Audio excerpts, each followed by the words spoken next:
আমার বাড়িতে এখানে নাম আমার বাড়িতে আমার বড় ভাই মারা গেছে, ডিভোর্স হয়েছে। আমার বড় ভাই কিন্তু রাজনীতি করে না।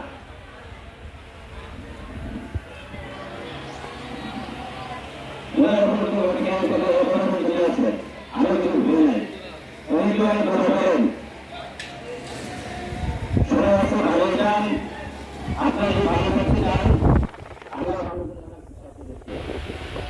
আজকে আপনাদেরকে লক্ষ্য কথা বলা মালাতে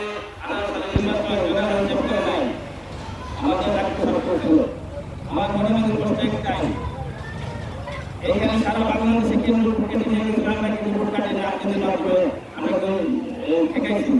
আমাদের নিগমকান্দার সমস্ত লোক সহ আমরা কিন্তু ভোট পাওয়া দিয়েছি 3টা পর্যন্ত। যখন অনুমতি দিয়েছে যে তারপরে কিন্তু আমার বাড়ি পর্যন্ত আন্দোলন হয়েছে, আমাদের পরাজয় পর্যন্ত ঘরের ভিতরে আন্দোলন হয়েছে, গোলাগুলো 1-1.5 ঘন্টা আমরা বসে এখানে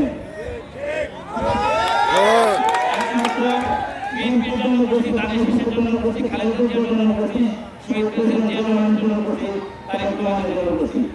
আমার মনে প্রশ্ন একটাই, কার জন্য বসি? ঢাকা হাইকোর্ট থেকে আমাদের জমা রাখতে হয়, পুলিশ আমাদের হয়রানি করে, একটা দিন পর্যন্ত আমাদেরকে জিজ্ঞাসা করে না কি মামলা খেলাম, আমাদের জামিন কে করাইবে, পুলিশে ধরে আমাদের কি হবে? একটা লোক আমাদেরকে খোঁজ খবর নিয়ে নেয়।